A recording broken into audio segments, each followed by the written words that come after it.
السلام علیکم جی، میں ہوں رشید بلوچ دروں ٹی وی کے پلیٹ فارم سے آپ کے سامنے مخاطب ہوں۔ آپ کو پتہ ہے کہ سرفراز بگٹی نے جو اسٹیٹمنٹ دیا تھا ٹی وی چینل پہ، اس کے بعد نون لیگ کا جو رد عمل آیا ہے، اس پہ ممکنہ طور پر سرفراز بگٹی کی جو نون لیگ میں شمولیت ہے اس کو جو ہے بریک لگا دی ہے۔ اس پہ بات کرتے ہیں، لیکن آگے بڑھنے سے قبل آپ نے ہمیں سبسکرائب کرنا ہے اور ساتھ میں اپنا فیڈ بیک دینا ہے۔ دیکھیں جی، مسلم لیگ نون تقریباً زیادہ تر جو سیاسی تجزیے ہیں یا پیشن گوئیاں ہیں، اس میں یہی کہا جا رہا ہے کہ 21 اکتوبر کو نواز شریف کی واپسی کے بعد ممکنہ طور پر آنے والا جو حکومت ہے وہ نون لیگ کی ہوگی، اور اسی تمام صورتحال کو مد نظر رکھ کر آپ کو یاد ہے جب کمال خان صاحب نے مریم نواز صاحبہ سے ملاقات کی، تو ایک طرف سے یہ ملاقات ایک انڈیکیٹ تھا کہ جام صاحب اپنی ٹیم کے ساتھ نون لیگ میں شامل ہو سکتے ہیں، ٹھیک ہے نا۔ ذرا کہ مسلم لیگ نون میں شامل ہونے والوں میں جو جام صاحب کی ٹیم ہے، اس میں انور کاکڑ ہیں، سرفراز بگٹی ہیں، باقی کچھ ہیں۔ تو سرفراز بگٹی نے گزشتہ دنوں جو ٹی وی چینل پہ نواز شریف کے بارے میں جو بات کہی، اس کے بعد نون لیگ کا پارا چڑھ گیا۔ سرفراز بگٹی صاحب نے ظاہر ہے کہ دیکھیں، بات یہ ہے کہ جب بندہ جب پولیٹیکلی میچیور ہو نا، اس کو پھر پولیٹیکلی وہ ڈپلومیسی اسٹیٹمنٹ کا وہ ماہر ہوتا ہے، اس کو پتہ ہوتا ہے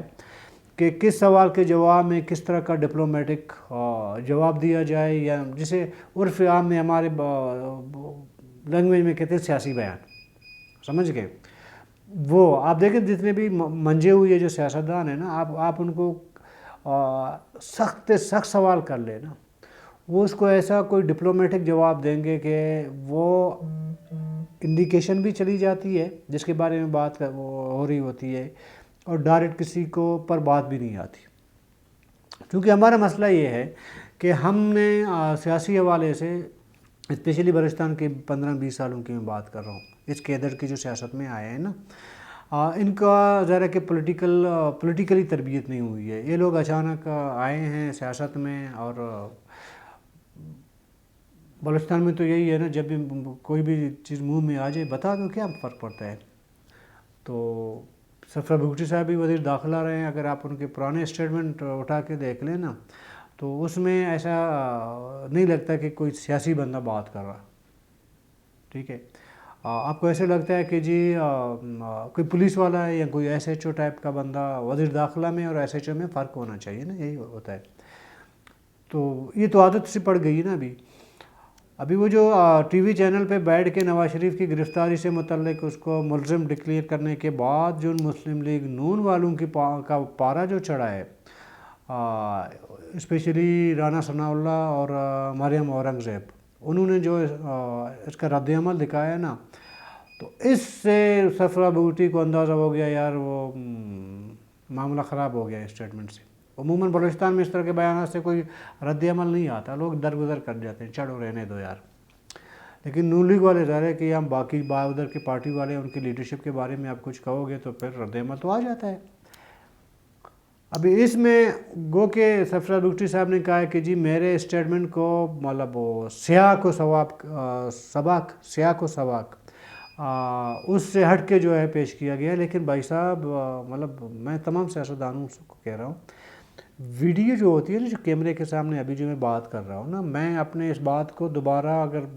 یہ نہیں کہہ سکتا ہوں کہ یار میرا سیاق اور سباق سے ہٹ کے کیا گیا ہے۔ کیمرے میں جو آپ بول رہے ہوتے ہیں وہی چیز ظاہر کہ آگے ڈیلیور ہو جاتا ہے۔ یہ وہ پرانے دور میں ہوتا تھا، کوئی سیاستدان اسٹیٹمنٹ دے دیتا یا فون پہ کوئی انٹرویو دے دیتا تھا، اگلے دن اخبار میں چھپ جاتی تھی، تو لگ جاتا کہ یار ابھی یہ معاملہ جو ہے اس طرح خراب ہو گئی، تو کہتے ہیں جی سیاق و سباق، اس ٹائم کا ٹرم یہ استعمال ہوتا تھا۔ لیکن آج کے دور میں یہ ڈیجیٹل دور ہے بھائی، اس میں ایک سیاق و سباق والا معاملہ ہی ختم ہو گیا ہے۔ اس میں آپ جو کہتے ہیں وہ ریکارڈ پہ آ جاتی ہے، پھر اس کی ایکسکیوز کے لیے جو ہے یہ سیاق اور سباق والا جو یہ ٹرم ہے نا، یہ پھر یہ ایکسپائر ہو گیا ہے۔ تو ہاں یوں کہہ سکتے ہیں جی مطلب زبان پھسل گئی، مطلب غلطی سے وہ بات نکل گئی، میں کہنا ہی نہیں چاہ رہا تھا، کچھ اور کہنا چاہ رہا تھا، لیکن بات یہ نکل گئی، بس اس میں دو ٹوک میں آپ کو بتانا پڑے گا۔ جب سیاق و سباق کی بات کی تو اسی ٹی وی چینل نے کیا کیا، ان کا وہ جو اسٹیٹمنٹ ہے وہ بار بار جو ہے ریل کی طرح اس کو چلانا شروع کر دیا۔ تو اس سے اندازہ ہو گیا کہ جی سیاق و سباق نہیں ہوا ہے، جو بھی ہوا ہے وہ مطلب کل کی بات ہوئی ہے اس پہ، ٹھیک ہے۔ اب اس میں پرابلم کیا ہے، اصل آتے ہیں نا جی، پرابلم کیا ہے؟ اگر نگران وزیر داخلہ صاحب ہے صفرا بگٹی صاحب، اگر اس نے اسٹیٹمنٹ دے دی تو کیا ہوا، ٹھیک ہے دے دیا۔ اس سے پہلے بھی پی ٹی آئی کی حکومت میں اس وقت کے وزیر داخلہ جو بھی پی ٹی آئی کے وزراء تھے، انہوں نے تو اس سے بھی بڑی سخت الفاظ استعمال کیے نا نواز شریف صاحب کے بارے میں۔ تو وہ وزیر داخلہ تھے تو انہوں نے کہا کہ جی اگر ملزم ہیں تو وہ آئیں گے تو ہم ان کو، قانون اپنا راستہ نکالے گے، ان کو ہم گرفتار کر لیں گے، تو ٹھیک ہے۔ ایز اے وزیر داخلہ اس نے ایک حوالے سے ہی بات کہی ہے، تو اس پہ اسٹینڈ لینا چاہیے۔ اسٹینڈ کیوں نہیں لیا جاتا؟ وہ اس لیے نہیں لیا جاتا ہے کہ صفرا بگٹی صاحب اپنے ٹیم کے ساتھ، باقی دوستوں کے ساتھ آنے والا جو سیاست ہے وہ نون لیگ کے پلیٹ فارم سے کرنا چاہ رہے ہیں، تو ظاہر اس طرح کے اسٹیٹمنٹ دیں گے تو پھر راستہ تو بند ہو جائے گا۔ اور ویسے بھی میں نے نون لیگ کے اسلام آباد میں تھا، نون لیگ کے کچھ سینئر جو کیڈر ہے ان سے گپ شپ میں ایسے میں نے پوچھا تھا کہ جی بلوچستان سے آپ کس کس کو ساتھ لینا چاہیں گے، تو انہوں نے 2 بندوں کا تو اسپیشل 3 بندوں کا اسپیشلی نام لیا انہوں نے کہا جی میر عبدالقدوس بزنجو، سرفراز بگٹی اور نواب ثناء اللہ زہری، ان کو ہم پارٹی میں نہیں لے سکتے۔ تو بعد میں ظاہر ہے کہ جام صاحب کی ملاقات ہوئی، ایک رفت آمدن کا سلسلہ شروع ہوا، تو تھوڑا بہت ایک حساب سے راستہ بنا دیا گیا کہ جی چلے ٹیم کا حصہ ہیں تو سرفراز صاحب بھی آ سکتے ہیں۔ تو آج میں نے لاہور اسلام آباد میں کسی جرنلسٹ دوست سے میں نے رابطہ کیا، میں نے کہا یار کیا ہوا، تھوڑا درگزر کا معاملہ ہے نون لیگ کی طرف سے؟ انہوں نے کہا بالکل نہیں ہے۔ وہ پہلے نون لیگی جو سینئر کیڈر تھا وہ یہی کہتے رہے کہ یار کچھ لوگ ہیں جن کو ہم نے نہیں لینا، جیسے میں نے بات کی، تو ابھی تو یہ پکا ہو گیا۔ بلکہ اس دوست نے کہا کہ ایک تو وہ سرفراز بگٹی کا، بلکہ شاید ایسا بھی ہو کہ انور کاکڑ صاحب کا بھی نون لیگ میں وہ جو شامل ہونے کا جو مطلب جو بھی مستقبل انہوں نے سوچا ہے، شاید وہ بھی نہ ہو، کیونکہ نون لیگ والے ہم یہی سمجھتے ہیں کہ دونوں جو ہے ایک ہی ہیں، اور ویسے ہیں دوست ہیں آپس میں ایک ہی ہیں۔ تو اس سے جو ہے ایک وہ جو میں نے کہا نا سیاسی تربیت، یا آپ ڈیموکریسی میں ڈپلومیسی کیسے اس میں آپ ایڈ کر سکتے ہیں، وہ جب آپ سیاست یا میچورٹی ہو نا، سیاسی میچورٹی ہو، تو پھر آپ اس ٹائم جو ہے اس طرح کے سوالوں کا ایک ڈپلومیٹک جواب دیں گے۔ اگلے اینکر نے ایک سوال پوچھ لیا، اس نے دبنگ سے ایک جواب دے دیا، تو یہ بہرحال گلے پڑ گیا نا صفرا بگٹی صاحب کا۔ تو پھر کیا آپشن رہے گا صفرا بگٹی صاحب کے پاس؟ کیونکہ باپ تو بازار کچھ زیادہ تر تجزیہ یہی ہے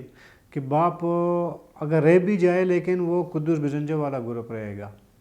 مطلب کیتران وغیرہ، وہ دوسرا جام صاحب والا گروپ تو تقریباً وہ تو جام صاحب اگر انفارملی اب بندہ یہ کہے کہ ان آفیشلی یہ کہے کہ جام صاحب ابھی باپ کا حصہ نہیں ہے، صفرا بگٹی صاحب بھی باپ کا حصہ نہیں ہے، اور انور کاکڑ صاحب بھی باپ کا حصہ نہیں ہے، تو یہ ٹھیک ہوگا۔ تو اگلا آپشن پھر ظاہر ہے کہ پھر صفرا صاحب کے لیے پیپل پارٹی رہ جائے گا، کیونکہ اگر پیپل پارٹی ہی ہے اس کے لیے آخری آپشن، تو معاملہ پھر ادھر یہ خراب ہو رہا ہے کہ جی آنے والا جو وقت ہے اقتدار کا جو اصول ہے وہ نون لیگ کے پلیٹ فارم سے ہی ممکن ہے، تو وہ پیپل پارٹی میں شامل ہونے کے لیے آپ کو پھر ویٹ کرنا پڑے گا۔ اور ظاہر ہے کہ نظریاتی طور پر تو صفرا بگٹی صاحب تو پیپل پارٹی میں نہیں جائیں گے، وہ اس لیے جائیں گے کہ جی وہ اس پارٹی میں جائے گا جن کو آنے والے وقت میں اقتدار ملے، تو پیپل پارٹی کو بظاہر مرکز میں اقتدار ملنا ممکن نظر نہیں آ رہا ہے۔ تو ایک پریشانی بن گئی ہے ہمارے